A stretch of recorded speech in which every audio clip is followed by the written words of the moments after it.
just said.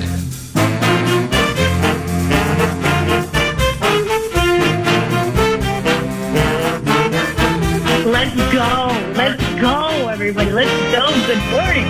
9 to noon. It's a covenant cleanup. Just listen. I love it, baby. Woo! Good stuff. Now, what did I do wrong? Personal foul. Flipping.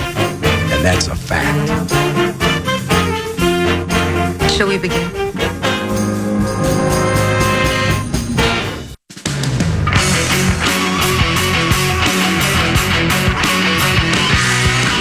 What up, 651 Carpets Plus Studios. It's Nordo in for PA. PA's back tomorrow. He's traveling home from L.A. maybe as we speak.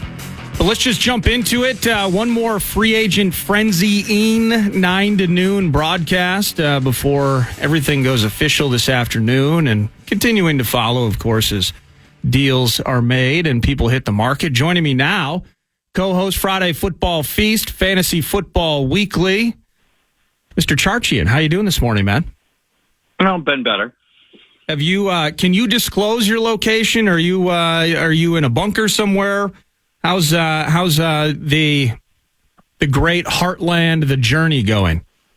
Pueblo, Colorado at the moment. It's beautiful. Yeah, there. it's fun. You can see Pikes Peak from here, but this is not our ultimate destination. It's sort of just a pass-through spot as we get the camper ready for bigger and better things. Ultimate destination Zion, and the camper is you got to I didn't know much about camper stuff until very recently. The first time out for the year, you got to get all your stuff back in it. You have to de-winterize it. There's a lot of steps. So we've been doing mostly that so far. All the not fun camper stuff. So I want to start with this, and I'm glad to hear that you're having at least a great trip. There's some clipping penalties along the way, but in the end, you're in a beautiful part of the country. Now, I do want to shift back to our favorite football team. And so I follow you on Twitter, Charch. You don't follow me, but I follow you. And I've been following your reaction to some of these negotiating period deals, good, bad, and ugly, as a beauty in the eye of the beholder. But this tweet the other night kind of concerned me, and it was in response to Sam Darnold potentially being a target. He did sign a 1-year deal worth up to $10 million, and I believe it was stated like this: "This is your new starting QB, Vikings fans. Funny how inexpensive the QB position can be when you sign a player no one else would dare put under center.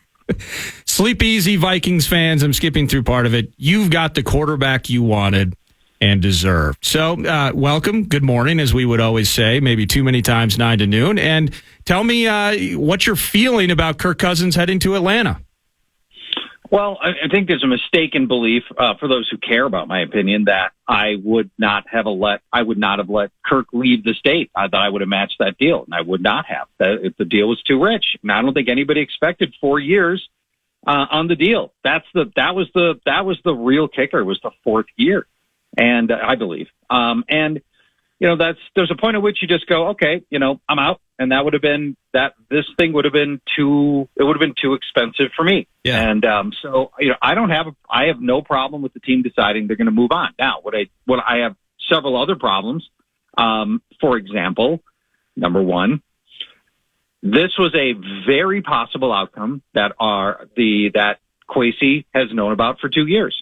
And he probably knew, way ahead of the rest of us, right? I mean, he knew in his heart whether or not he wanted to bring Kirk back, what the market value should be, way more plugged into these things than we are. He is the ultimate decision maker. Yeah. And yet, we rolled into free agency without a viable starting quarterback for next year, even though there was a strong probability that Kirk wasn't going to be back. I think that was disappointing. And I think that should be for our fan base. So what do we have to do then? We've got to scramble to try to find any warm body that could start some games if you want to pretend that you're playing for real, that you're playing to win. And so that leads you somehow to Sam Darnold, a guy with, way under 500 on wins, way under 500 on interceptions versus touchdowns. Really love, the people here were crucifying Cousins for having an 8 interception season. That's called October for Sam Darnold. So we'll have, this is, and now, and you read out the tweet that I responded to, which called it a 1-year deal worth $10 million. The initial Ian Rappaport tweet. Yeah. Now people have gone on to clarify that it's up to 10, and they're like, whoa, okay, sure, because 10 sounds bad, right? No backup quarterback in the league last year played for $10 million, none of them. And so the presumption is, if you're paying $10 million, you're expecting starts out of this guy. That's a lot to pay. For as cash-strapped as this team is, leading the league in dead money right now, paying $10 million to your backup quarterback sounds like a lot. To me, that sounds like starters' money, and the presumed starter right now is Sam Darnold. But then everybody's like, well, Charch, you've never heard of the draft? Well, we're going to go draft the quarterback of the future, you dumbass. Well, are we? You tell me. I mean, is that a lock? If we were sitting in the first 3 picks of the draft, I'd be saying, yeah, of course we are. But we're not. We're in a dead man zone for quarterbacks. We're going to have to reach for somebody. If we just stay at 11, we're reaching for somebody, or we're trying to convince ourselves that J.J. McCarthy's worth that pick if he doesn't go earlier than that spot. I feel like there has not been a clear sense of where this team is going and what it's doing at the most important position, and we're throwing money at linebackers. So, that part of it, I don't care for. In terms of the draft, I mean, you say it doesn't really show that there's a clear path in terms of where this team is going. Doesn't this tell you that they're going to do whatever they can? That it is chips all in the middle. Now, to your point, in terms of viable future options in terms of quarterback, I'm totally with you that Sam Darnold is not. I mean, this isn't a prove-it deal into a multi-year contract. At least I certainly hope that it wouldn't be. But in the same sense, as soon as and we had many conversations about this over the summer, that as soon as they didn't get something done a year ago in the spring, that it almost felt inevitable that it was going to reach this point. Now, I just haven't, I've been open about it. I just haven't been interested in splitting hairs between a Sam Darnold and a Marcus Mariota or a Gardner Minshew or a Jacoby Brissett, and that in the end, ultimately, that this was all about pushing chips into the middle. And to be honest with you, Charch, I disagree in the respect that I'm kind of excited for the unknown. I'm excited for them to take a swing on one of these rookies. The unknown part being, of course, as you mentioned, and you're accurate, the dead zone part leaves you a little unsettled because you can't guarantee that they're going to get up to 4 or 5. So I'm with you there. I'm just a little more optimistic in the idea of what I do see the plan as, and that is they're going all in on finding a franchise QB in late April. I like that. Well, we've tried it many times before. I mean, what's hard for me, Eric, is for those of us old enough to remember 2005 through 2017. And going to war with Brooks Bollinger and Case Keenum and Teddy Bridgewater and all the myriad washed up vets, the rookies that we picked, talked ourselves into, we talked ourselves into Teddy Bridgewater as the quarterback of the future. He ended up playing for, 8 teams, definition of journeyman. We talked ourselves into Case Keenum. He ended up playing for 7 teams, journeyman. We talked ourselves into Christian Ponder. I mean, they're all non-answers, and I feel like that's what we're looking at in this year's draft. There's unless we do some, I don't know how you trade into the top 3. All 3 teams are going to go quarterback, and they need quarterbacks, right? Washington is desperate for a quarterback. Patriots are desperate for a quarterback, so we're not getting into the top 3. So now, does our whole draft hinge on us landing J.J. McCarthy? Is this the whole thing now? We got to do whatever it takes. Mortgage the future for J.J. McCarthy. Is that where we are right now? Because most people feel like Bo Nix and Michael Penix have no business being anywhere near pick 11. Yeah. So, and they certainly don't look like the same level of prospect that the top 3 guys and maybe J.J. McCarthy are. And so, then I think we're deluding ourselves into just the hope that one of those guys will develop into an NFL level quarterback, and maybe they will. We don't know that they won't, but it's a much tougher road to hoe.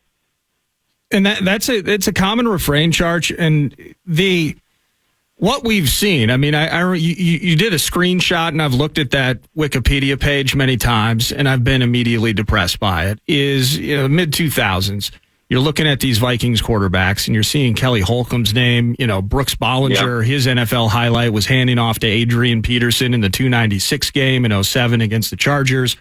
Yeah, it's been super ugly, but as we're watching teams compete for, contend in, and potentially win Super Bowls, these are teams that took swings at one point and hit the home run. And so to use the past failures that isn't on this regime, but previous regimes, and use that as reasoning to not take that swing, the only place where you and I are really in lockstep on this is again, not handling Kirk better a year ago, potentially, and putting them in a spot where they are more competent at the position as they find that rookie. But in the end, I like the idea of this team taking that swing, taking that risk, and if it doesn't work out, then this regime needs to be judged for that, right? They wanted to get younger, they wanted to get more financially flexible, they've been effective in those things, but now it does all come down to what level of faith you have in this regime identifying and daggering that guy in late April. And if you say that you're lacking faith, in some ways I agree with you in that respect, given the last couple of drafts we've seen. But in the end, this team, if you keep Kirk, you don't add some of the talent that you did defensively, this team still appears to be a disjointed and in some ways, massively depth and talent deficient operation. Let's take that swing, Charch. Let's walk blindfolded into the mist together and see if we can come out with J.J. McCarthy on the other side. Charch, have some faith. Okay, I mean, I'd love to. Conceptually, that'd be great. Your GM has hit. He's made 16 NFL draft picks. Yeah, 16. He's hit one. They haven't been good. Maybe and a half. No, they've been bad. I mean, we'll go Jordan Addison as a sure hit. He's got a serviceable starter in Ed Ingram. If we give him two out of 16, which I think is generous, but if you go 2 out of 16, that's a 12% success rate. Pretty awful. And so I can't feel like I can build myself this belief that says, well, based on the uncanny acumen that our general manager and front office has put together in the past 2 drafts, clearly Kwesi is sitting on the best move of his career. The most important move of his career is what he does at quarterback this year. If he whiffs on this, he might be out of a job. If he gets it right, he might stay. If he nails it and is a franchise quarterback, he might be our GM for a decade. I mean, it's absolutely huge.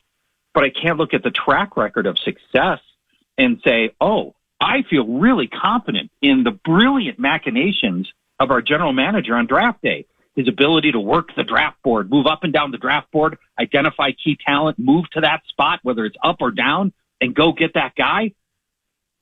We've seen the opposite of that, if anything. So I don't feel comfortable with where we are right now.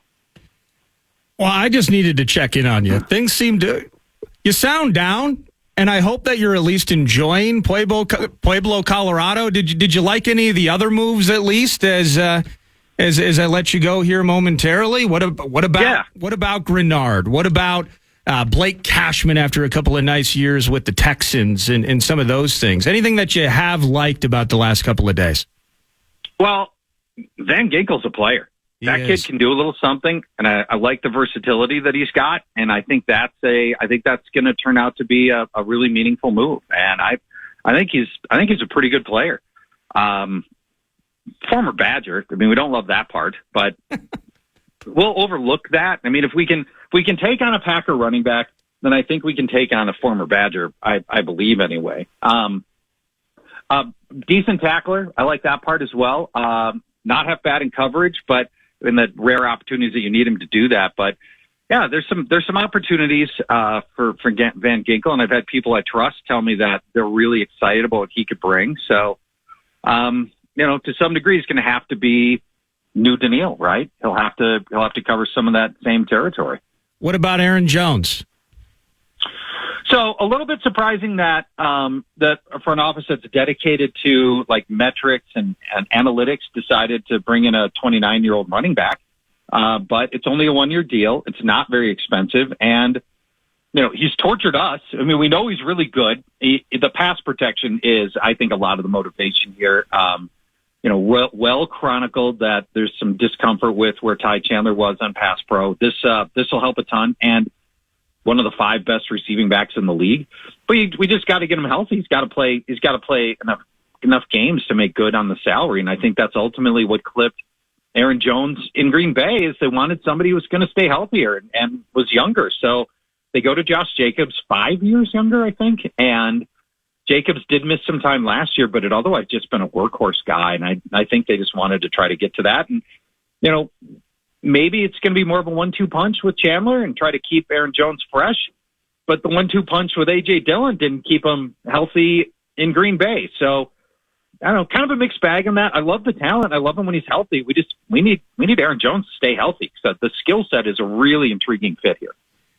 I appreciate you just letting it out, just unloading the mental notebook here 9 to noon. And I'm infinitely more optimistic on the situation than you are, but I'm excited to see you in a couple of weeks as we go figure out which QB we need in the draft now. All right. So, I mean, your optimism is because you firmly believe the team has a plan to land a franchise quarterback in this draft. My optimism is based on the fact that I don't believe that even if we got somewhere close to a deal that Atlanta gave him and we kept Kirk here, that we would be in a position to contend for a Super Bowl given the other needs on this team. And therefore, the optimism is based on the unknown. I'm excited for the team to take a swing, Charch. Okay. Well, I hope we're feeling that way in November and December. That'd be great. Well, if things go wrong, we're going to be breaking down on Friday Feast like how we can get Sam Darnold to make this offense work. Yeah, I think that'll. Yeah, well, I'm prepping for Sam Darnold as the starter. We'll see if it goes that way. How do you feel about the narrative that Kirk was always all about wringing every last dollar out of the free agency market? Well, that's been a popular refrain as I've tuned into KFAN on the iHeartRadio app. Yeah, I think that he has always been in a position to make the most possible money. I do absolutely see that in the way that he created, in some ways, a landmark of a guaranteed 3-year deal in 2018. Although, you can say he took $6 million less, I believe, to go to the Vikings instead of the Jets. Better situation, so he made a decision there. Every step of the way, it's been guaranteed dollars here in Minnesota. And the deal, my estimation, and I don't know what the Vikings offered him. I mean, I think we're not talking about a few $1 million difference here. I think he got 30, 40, 50 million more guaranteed from the Atlanta Falcons than he did in Minnesota. I think he's always been in a position to make that money. He's taken advantage of free agency opportunities along the way in the 2 massive moments that he's had coming to Minnesota and now going to Atlanta. And so now the idea is how do I feel about it in terms of judgment? I simultaneously don't judge a guy for playing in a league like this and getting every dollar you possibly can. I don't judge him for that, but then as a team, as I'm putting things together, I have to judge whether or not that's going to mesh with what I need. And I don't think it meshes with what the Vikings need. I think Kirk, had things been even relatively close, I think Kirk would still be here. I think the Vikings offered the 4th year. I mean, I think there was like $30 or $40 million of difference. I don't know that. I'm just assuming because nobody was talking about a 4-year deal coming up. Well, I think it's the guaranteed cash in the first 2. He's going to get 90 in the first 2. And then there's some sort of triggering moment where effectively, even though he could be cut after 2 and it's only 25-ish of dead cap, technically it's 35 because 10 million guarantees for the 3rd year. All sorts of confusing capology. There's a no trade clause in the mix. The fact that the Vikings have been pretty honest about the idea of identifying a long-term option at QB, I think there were a lot of factors. I think the guaranteed cash is really where the 2 teams just weren't on the same planet. I mean, in the end, Arthur Blank just rolled in there and said, give this guy $100 million guaranteed. Let's be done with it. Doesn't it feel like that? And I don't think the Vikings are close. Yeah, it does. It does. And the Vikings weren't close. And I think the Kirk haters have clamped onto the narrative that Kirk was all about wringing every last dollar out of the deal and left the Vikings with an offer that was remotely close. It wasn't. And for everybody who demanded a hometown, we've earned a hometown discount. That kind of talk. Yeah. it wasn't close enough for there to be a hometown discount opportunity. Now, I suspect the difference in contracts was, $40 million and maybe 30 of that guaranteed. I mean, it was not even in the ballpark of close. He made the decision that 99.9% of players in his position would do, which is, go take that much more extra money, 30, 40 million extra dollars. Well, anybody would have done that. Yeah, I think fans, and I've found myself fighting the urge at times. You make it personal, right? These are the guys you root for. These are the guys you spend your hard-earned money on. And these guys are in a financial stratosphere that the vast majority of us couldn't even fathom. So when you see things like that, you can make it personal. You can feel that way. I hope most Vikings fans see that anybody would have taken the deal that Kirk Cousins got. But in the end, it is the key for me is as soon as they didn't make a deal a year ago, that this was almost a foregone conclusion. And the way that we talked through it, I think even into the summertime, I think this kind of, it was in our heads, but there's still, I speak to optimism, the idea that we'll figure it out, and you hope the team does, because the team has looked pretty good on offense at times with Kirk Cousins. There's no doubt about it. But in the end, as I said minutes ago, I don't believe that with the kind of money we would have had to pay Kirk Cousins, that we were going to contend for a Super Bowl, given what that did not allow the team to do elsewhere on the roster. So that's kind of where I sit at it. And I'm sad to see Kirk go in some ways, but I'm super excited for this team to go all in and take a swing in late April. I can't wait for you to come back and we can talk about these quarterbacks more. You can explain why you don't like a Bo Nix or a Michael Penix Jr., and we can go back and forth on that for 40 days. Maybe end up with J.J. McCarthy, and then it's party on, and hopefully Sam Darnold only makes $4 million because he didn't play many games because J.J. is off to a hot start as a rookie. I mean, that's the optimism, and that's the path I'm going through mentally right now. If this team had a top 3 pick, I would be with you. I'm nervous that the draft is not going to be the layup that everybody seems to assume that it is, that we're going to land the franchise quarterback we need. Well, this is where this summer, if it goes wrong, Charch, that's where the judgment period, I think, really goes into into full-fledged. How do I explain it? If they screw up this draft, then this regime needs to be held accountable, right? They put themselves in this position where it is everything has to go right from here on out. So they've done the right things financially. Yeah. The draft, you laid it out perfectly. The drafts the last couple of years have been hideous, and that's just in line with basically the last decade of drafting. And that's why we have to go on the spending spree in free agency that we've done. So if they mess up this draft, then you and I are going to be in lockstep all summer. We'll be pouting together. Yeah, and some drafts simply don't yield a good quarterback, or there's one good quarterback and he's sitting at the very top of the draft.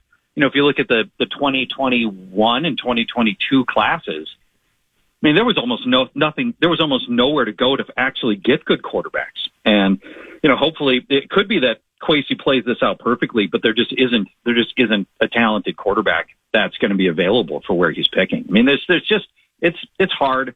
I'm struggling with going back into that same mode that we were in for 15 years of drafting guys that we hope work out. Maybe they do, maybe they don't. Taking retread quarterbacks like Sam Darnold. It feels like we've wound back the clock to 2012. Well, 2012, Adrian went for 2,000 yards, Charch. So that's a good year. Aaron Jones, though. Go. Hey, I got to get kicking here. I'm behind it, but I know. But in all seriousness, I need you to try and find a way to smile today. Okay, that's the A topic for me with you. Also, enjoy your vacation. And again, when you get back in a couple of weeks, let's hammer on these rookie QBs, all right? Sounds like a deal. All right, cheers, brother. Bye-bye. That's Paul Charchian, co-host Friday Football Feast. And he kicks off 9 to noon and the Timber Tech set list. I hope he finds a way to enjoy the day. That's as down as I've ever heard Charch. Charch is the optimist in a lot of ways. Wow. Okay. Well, hey, regardless of how anybody feels about it, Kirk's not here anymore. We know that. Timber Tech set list, timbertech.com. Brings you the 9 to noon set list. We were going to do Vikes Bites next, but it's going to be a real shorty as we catch up on time here because Mike Florio, ProFootballTalk.com, joins me around 9:35, 9:40-ish. And then we're going to get into texts and talkbacks, whether it is continuing the conversation of Kirk being gone, 64686, the Bradshaw and Bryant text line. And then how about this? Something popping with a certain wide receiver. Some news yesterday that maybe he turned down a fat load of money prior to the season beginning. Does that change your tune? Does the Kirk situation now change your tune that it's happened in terms of re-upping Justin Jefferson and what that process is going to look like? Talkbacks, free iHeartRadio app. Hit that microphone. Give us up to your best 30 seconds. And we'll be running with those throughout the show. But Alec Lewis at 11 of The Athletic, he's going to be in studio for the final hour. And we're going to continue to drill down and peek through all of the moves as part of Kwesi's spending spree. Kirk in Atlanta. What's left? What's next? What about this left guard situation? So many things to talk about here as the negotiating period becomes official free agency. And looking forward to do it with Brett Blakemore producing. I'm Nordo in for PA. It's 9 to noon on the Fan. If you want to chime in on what's happening with your favorite KFAN shows, you can make your voice heard on the Bradshaw and Bryant KFAN text line. Just let us know what you have to say by texting that message to 64686. That's 64686. Standard text message and data rates apply. Final day of negotiating before things go live at 3 p.m. Not a ton of news. You heard about Grenard and Van Ginkel and Cashman and the kicker from XFL and then Sam Darnold and Aaron Jones. You heard about Charch's grand dismay, really over both of those. But other things leaving the door. It looks like DJ Wanham is going to head to free agency. I saw that he might have a meeting with the Bears and at least one other team coming off that torn quad. Best year as a Viking with his 8 sacks last year. He's going to be testing the market. Dean Lowry, William Kwenku. Okay. They appear to be gone from the Vikings. Daniil Hunter, really the big one that we'll be bringing up during the 10 a.m. hour. And just kind of getting your head around that deal that he signed with the Houston Texans. Katy, Texas, I believe is where he's from, which is a suburb of Houston. Now he's heading home to the Texans on a 2-year deal. 49 of it is guaranteed, so $49 million worth up to $51 million. And you sit there and you're trying to think through the money. It's like, okay, well, we just gave 42 guaranteed to Jonathan Grenard.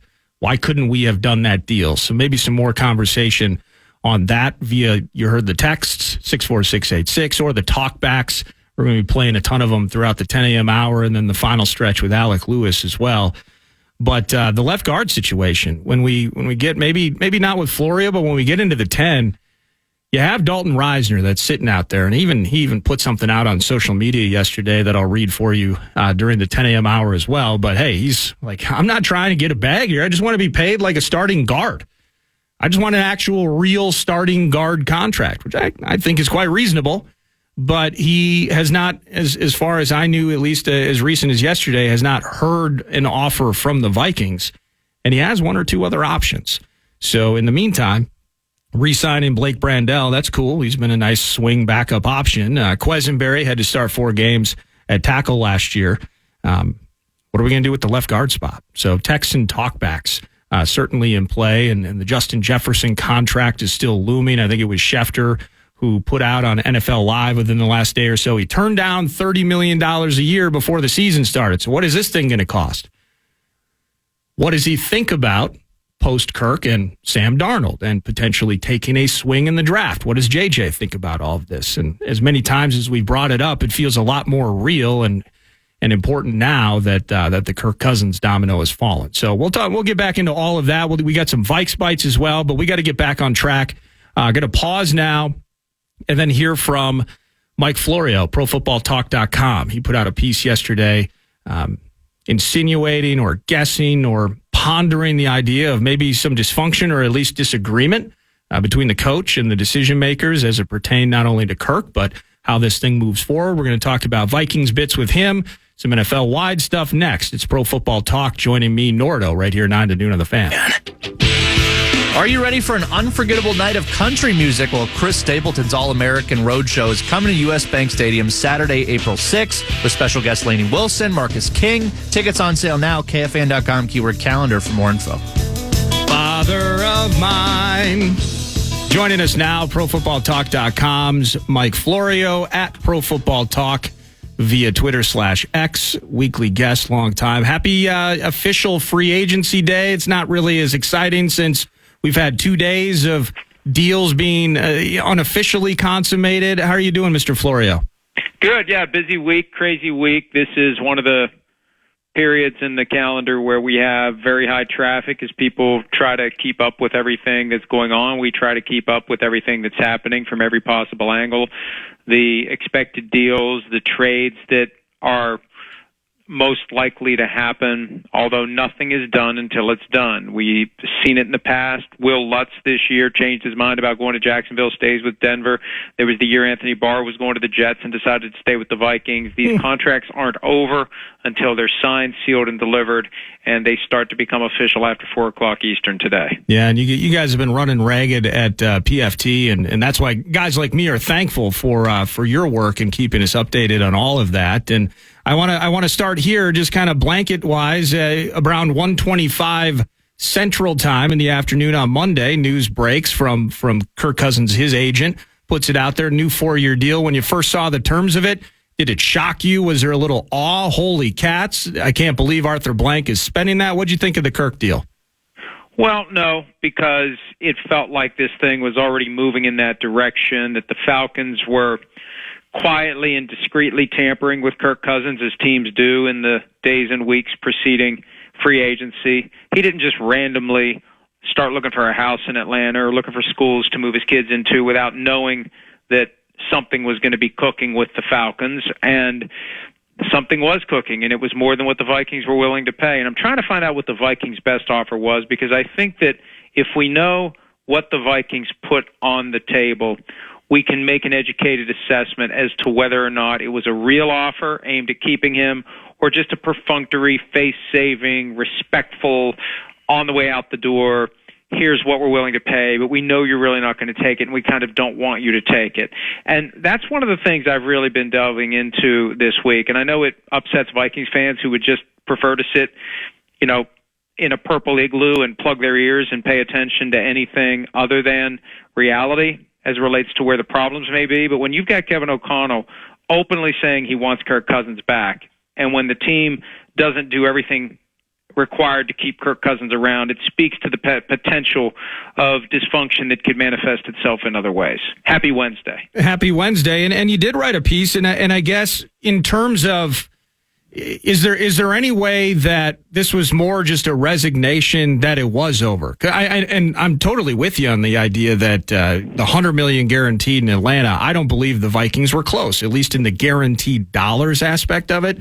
But in the end, Coach gets opportunity now in late April to hopefully get his guys, so to speak. We all believe that all head coaches, specifically offensive ones, want to pick their QB.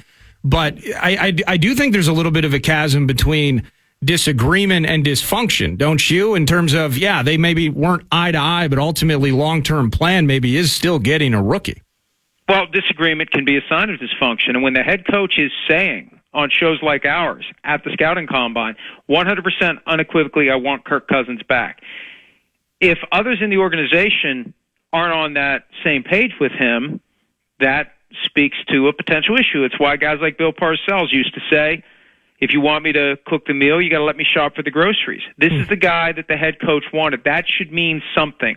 That should count for something. And I feel like this is a plan that was pre-baked a year ago. It felt like what the Vikings were doing was, let's just get through 2023. Kirk's not our long-term guy. He's 35 as of last year, 36 this year. We need our young franchise guy who's going to be here for 7 to 10 years or longer, who's going to help us be competitive at the highest possible levels. And look, this meshes with something that I said in recent years about the Vikings. I feel like for ownership, being just good enough is just good enough, and there isn't a desire to go all in and try to have a great team. This seems to be an effort to lay the foundation to have a great team. Get a young quarterback who's one of the best coming out, who ends up being one of the top 5 quarterbacks in the NFL, and you ride that as far as it will take you. The problem is, on the way to the full implementation of that plan, if that was the plan a year ago, and I think it was, Kirk Cousins reached the level 6 days before he blew out his Achilles that has to make you stop and say, man, maybe there's a higher level with him that we weren't thinking about. Maybe there's a way to put a team around him and keep him and have him flourish with what the Vikings have. Maybe this plan should be reconsidered. And the weird catch-22 in all this, if he doesn't have that game against the 49ers, I don't think the Falcons are ready to pay him what the Falcons are willing to pay him. That Monday night, that narrative-defying primetime Kirk performance got him the $100 million guaranteed. And it put the Vikings in a position where they weren't going to pay what it was going to take to keep him around. So it's a weird, complicated situation, but the broader plan here is, assuming that they're all on the same page going forward, the broader plan is get a young quarterback who becomes the franchise guy for the next 7 to 10 years. And it will be very interesting to see, at a time when Vikings fans are already feeling a little gloomy about the situation, interesting to see whether or not Justin Jefferson becomes part of the effort to get from 11 up into the upper echelon of the draft to get that guy, because they've had great receivers over the last 50 years, and none of them, most notably Randy Moss, got them to a Super Bowl. Yeah, and what I'm feeling from Vikings fans here, too, is, you know, even for me, who's been optimistic about, okay, you get things right financially. Kwesi goes on a spending spree because the team hasn't drafted well in forever, even pre-Kwesi with Rick Spielman. And so now, but in some ways, I feel a lack of optimism in terms of they have been painted into a corner with this. They absolutely have to hit a home run now on draft night. And so I think there are some that are balancing, hey, if we had figured out how to keep Kirk even for a 2-year deal, that when we take that swing, the sting isn't as severe if they swing and miss. You know what I mean? No, I agree completely. But again, it's about having that young quarterback who becomes the long-term solution. Kirk Cousins is the first guy to start 8 or more games at quarterback for 6 straight seasons for the Vikings since Fran Tarkenton. Yeah. And Tarkenton only did it 7. That's the record. 7 years of 8 or more starts.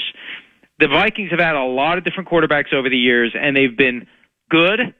They've been contenders, but they haven't busted through to the Super Bowl since Tarkenton. And it goes back to the comments from Kwesi Adofo-Mensah from July of 2022 to USA Today about the one bit of hesitation he had going into his first season on the job, not tearing it down at the quarterback position. Kirk Cousins is good, but we don't have Patrick Mahomes or Tom Brady. The acknowledgement being, you're not going to win a Super Bowl with anyone other than a true short-list franchise quarterback.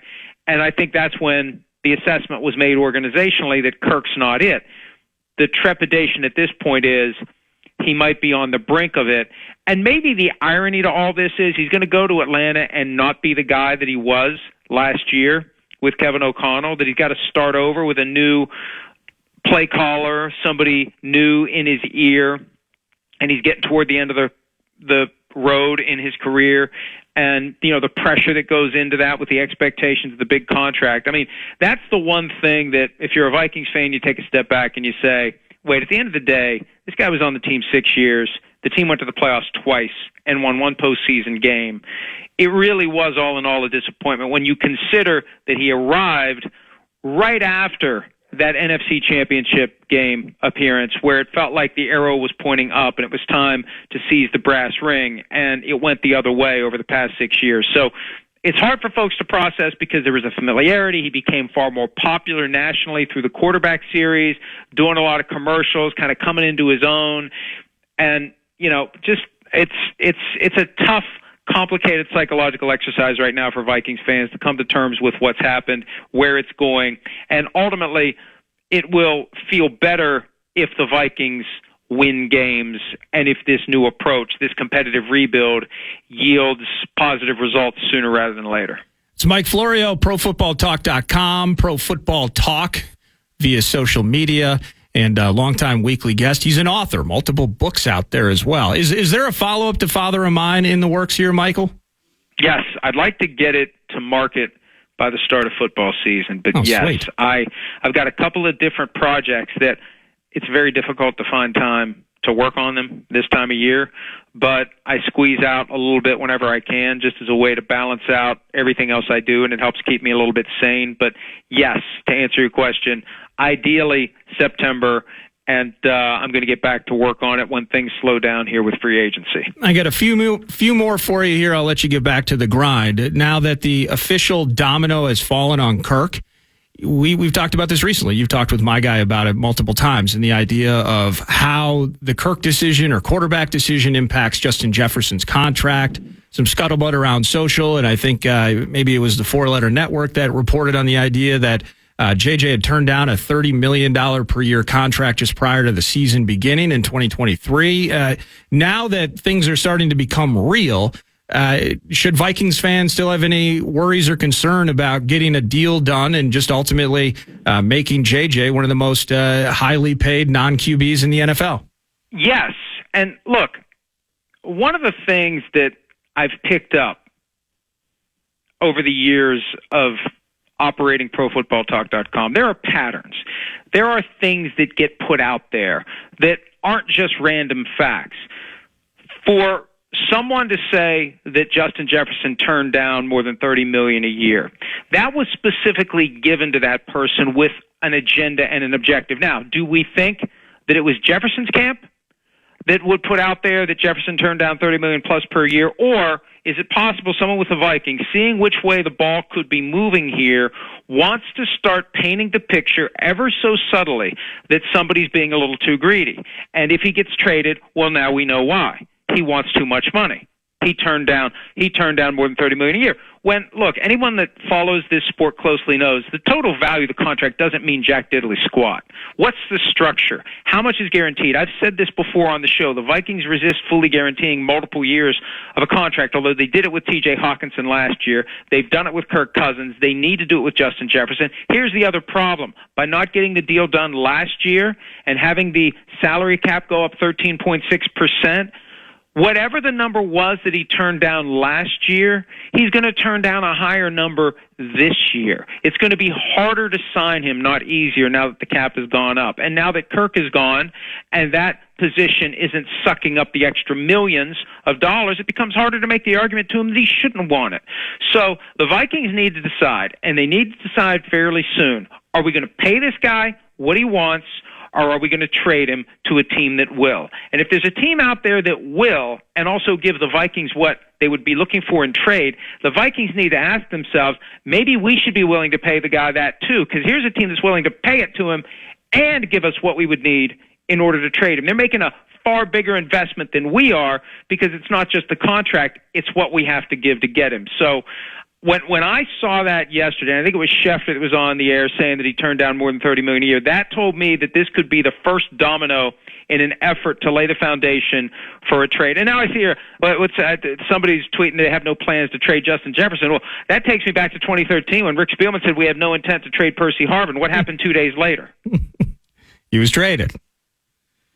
So anyway, listen, they did a bad job, I think, of managing the public expectations when it comes to Cousins, because I think a lot of fans felt that they got caught flat-footed by Cousins leaving, because I think people just believed they were going to keep him. With Jefferson, the fact that that's out there now, 2 days after Kirk decides to leave, that could be the first tangible breadcrumb as to where this might be going. And I'm not saying they should trade him. I've been on record for 2 years now. They should pay him and keep him forever if they can. But I'm trying to interpret what they're doing, and I think they are determined to the point of obsession of getting a young Patrick Mahomes, Josh Allen, great quarterback that can come in and do for the team what Fran Tarkenton did back in the 70s and the glory days when they made it to the Super Bowl 4 times and lost every one of them, although it was Joe Cap for the first one, it was Fran for the last 3. Well, now you got my dauber down on JJ. Let me try and hit you with this. Maybe we can find some positivity out of it. You mentioned the team being obsessed with finding that next guy, and I completely agree with you there. You see across the league, whether it's New England, Jacoby Brissett, you see Mariota to Washington. How flexible or inflexible do you think that 2 or 3 spot might be or not be as it pertains to the Vikings trying to find that guy? You mean who they currently have at quarterback, or you're talking about getting up to the higher spot? You're talking about getting up to Mariota in Washington and Brissett in New England. Is there a way for the Vikings to trade up I think their best chance is to trade up to 3. I think it's Caleb Williams to Chicago and Jaden Daniels to the Commanders. And if they're going to trade up, it's going to be the Patriots at 3. And then the question becomes, who would it be? Would it be Bo Nix? That's who Sims has as the next guy on his list. Drake May's name had been penciled in up there with Caleb Williams, but once Sims took a deeper dive, he's down on May. He's got May at number 6 on his list. So I know May's got that connection to Josh McCown, but how far do you have to go, and how much do you have to worry about the other teams in your same vicinity trying to jump you in the line? You've got the Raiders, you've got the Broncos. There's a lot of teams looking for quarterbacks, and they're going to be looking to that first round of the draft to try to get the guy who's going to be the long-term answer. Whew. It's they've put themselves in a nasty spot, Mr. Florio, and now we might have to worry about the Jets, right? Because Aaron Rodgers, he's going to be the vice president of the United States with RFK leading the way. I mean, think about that tandem. Wouldn't that be interesting? I don't know what to say about that, because in his end-of-season press conference, Aaron Rodgers said we need to remove and eliminate any and all things unrelated to winning. How in the world could he even begin to contemplate the possibility of running for vice president and play quarterback for the Jets? He would have to retire from football or step away for this year, or at least until after the campaign ends, and say to the Jets, hey, I'll see you in the middle of November if we lose. When we lose, I'll see you in the middle of November. So the whole thing is just weird to me, and it feeds into this narrative that Aaron Rodgers at this stage of his life, and look, it's a free country, he can do whatever he wants, but it's also a free country. We can say this is why we think he's doing what he's doing. He just loves the attention. He loves people talking about him. He loves being the guy. Now, he likes it or prefers it on his own terms, but he loves being that guy who is constantly on the minds and the mouths of the people out there who are looking for things to talk about. Now, he's good for my business, but I don't know. This thing is just weird. I mean, this crosses a Rubicon of weirdness that I never expected from Aaron Rodgers. Not while he was still playing football. I expect him to get into politics. I didn't expect him to try to get into politics while he was still playing. It's pure insanity, my man. Hey, I'm going to let you go. I appreciate all that you do for our show. Keep up the fantastic work as always. You don't need to hear that from me, but keep it rocking at PFT, and we'll talk maybe some aftermath stuff next week, all right? All right, pal. All right, thank you. That's Mike Florio, ProFootballTalk.com. I mean, they're letting anybody into the... Why not Aaron Rodgers and RFK? Would that be the weirdest thing in the political sphere in 2024? Oh, that's nutty. Good intel from Mike Florio. Appreciate that. And let's dig into it. We'll do some Vikes Bites next segment and continue some talkers that have manifested themselves throughout the first hour. Alec Lewis will be in studio during the 11 a.m. hour. Looking forward to that. In other news, the Wild, some people are begging, and I have the text messages and all of this. Why do the Wild keep winning? Well, they're 4-0-1 in their last 5, and Fleury is messing around and making people think that he's ageless again. Just when you're ready to let that flower wilt, he blooms yet again. They beat Arizona last night 4-1.